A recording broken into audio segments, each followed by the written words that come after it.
Okay, so everyone, welcome to the interview portion of No More Music. I am here with our first guest, Aubrey Haddard. Aubrey, thank you for being here. Thanks for having me. Cool. So, a little of your background. You came on the solo scene in 2016. Mm-hmm. Over the years, you put out a bunch of singles, you put out an EP, full-length album, while continuously playing shows, being your own manager, doing your own business side of it. Yes. Last year, you had a wide spread of credibility and critic. Thank you. I mean, the stuff I read on For online, better or worse. no, it was all good. I mean, you had Vanya Land was hailing you as Boston's soul songstress. You had WGBH had like 2018 artists to know. It's true. You won 2 Boston Music Awards, one for Songwriter of the Year, one for Vocalist of the Year. Mm-hmm. And then just recently nominated for 3 2019 Boston Music Awards. So Yeah. a lot going on for you. It's been a good couple of years. Yeah, how's that for journey sure. been going? It was pretty quick, like once the ball started rolling, for sure. I think the Boston scene kind of like rallied behind me, you know. Yeah, Everybody everybody sort of was like, okay, yeah, you do your thing. We're gonna give you this platform now. I was like, okay, great. That's awesome. But yeah, it worked out. Awesome. So yeah, and I was reading a bit about your history. Obviously, music started for you at a super young age. Definitely. I read some things about inspiring teachers, and also your mother taking you to jazz and blues clubs in your hometown. Yes. Give me like a standout moment in your childhood that impacted like what you're doing now. Well, I have to always go back to this, but I had a band director in middle school. His name was Charlie Seymour. Love Charlie. I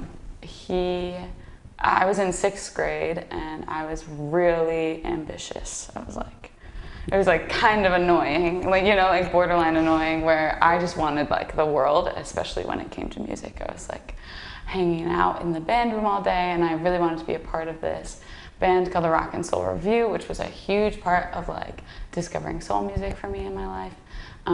But one day after school, I remember I would meet up with Charlie to have like powwows. We would talk about music. He would show me James Brown and, you know, he'd show me new music or we would work on something new. And one day I got there and he just had an acoustic guitar and took out his guitar and he was like, all right, you're gonna learn how to play today. I was like, okay. And, you know, he taught me just like the most basic things, but I remember it distinctly. He was like, because you can't depend on the boys. All right, great. Yeah. But I mean, like that sort of like started the trajectory of my guitar playing. But I feel like I'm sure a lot of people can relate to this. It's like always in like waves of like, do I even like doing this, especially with the guitar? But that definitely kickstarted things. Yeah, there's always waves. I think like doing what you want to do, even in music. Some people spend their life doing music that they don't want to do. Yeah. They get caught up in, I don't know, covers, or they get caught up in... With something that works for them or whatever, but yeah. Which kind of brings me into this other thing that I was wanted to talk about is,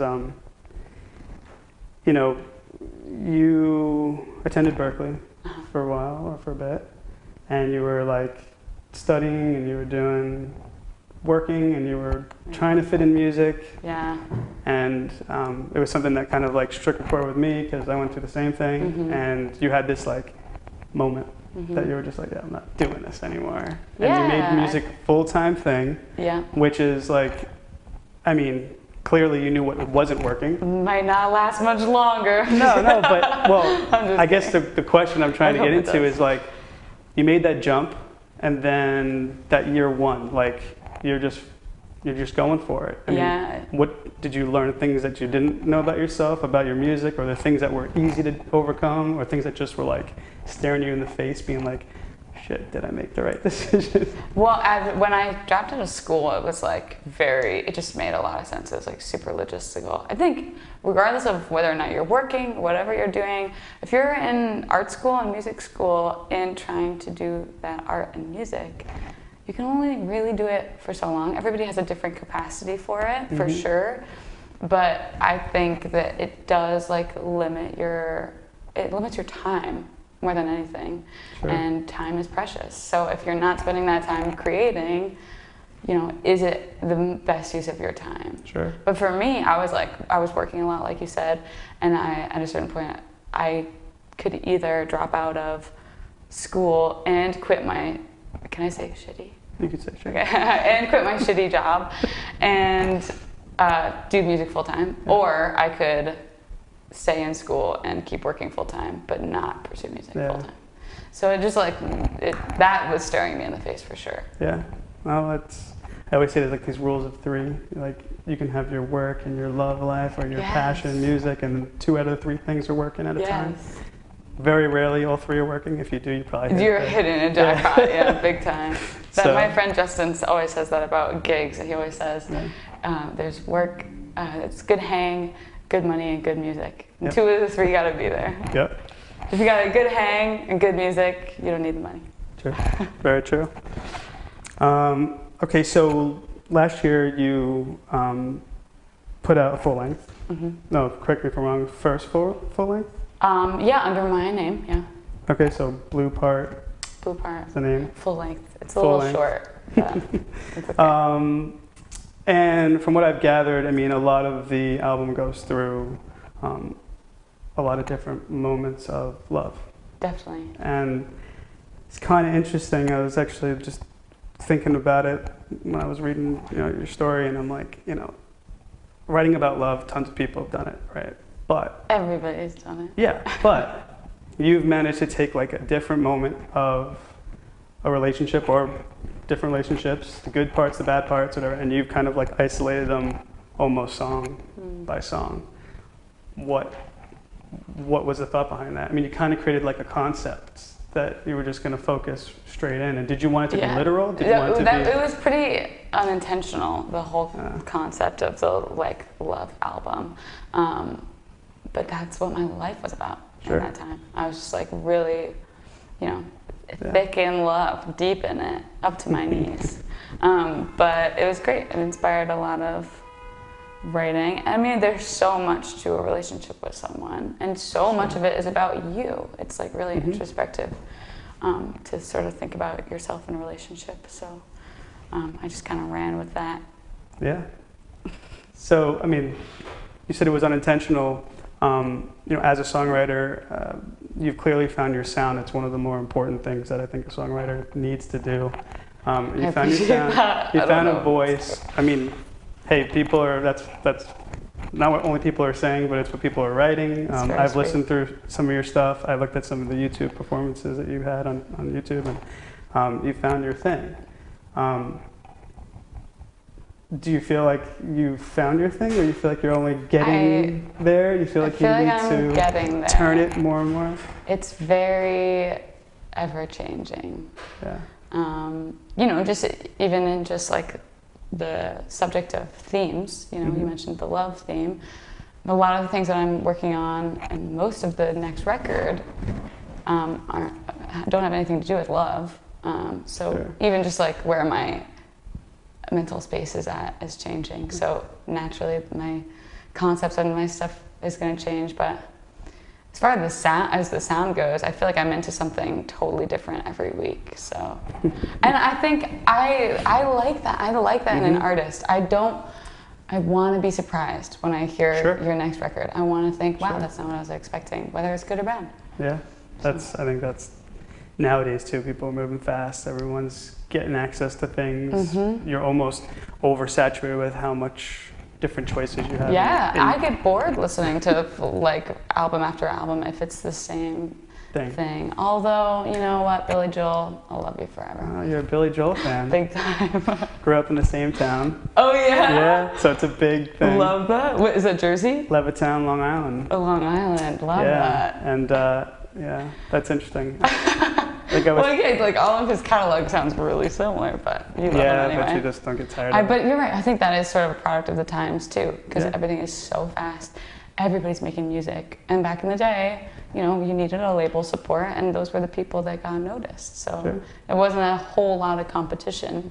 Yeah. Not like there is now. Now. Especially on an independent level. Which is a great way into the next thing. So, and this will be like the last thing here, and I'll let you get ready to perform. Okay. So one of the nominations that you have for this year Yes. on Boston Music Awards is Best Unsigned Artist, Mm-hmm.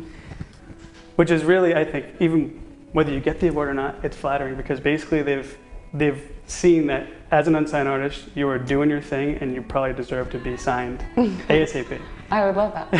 Would I? I don't know.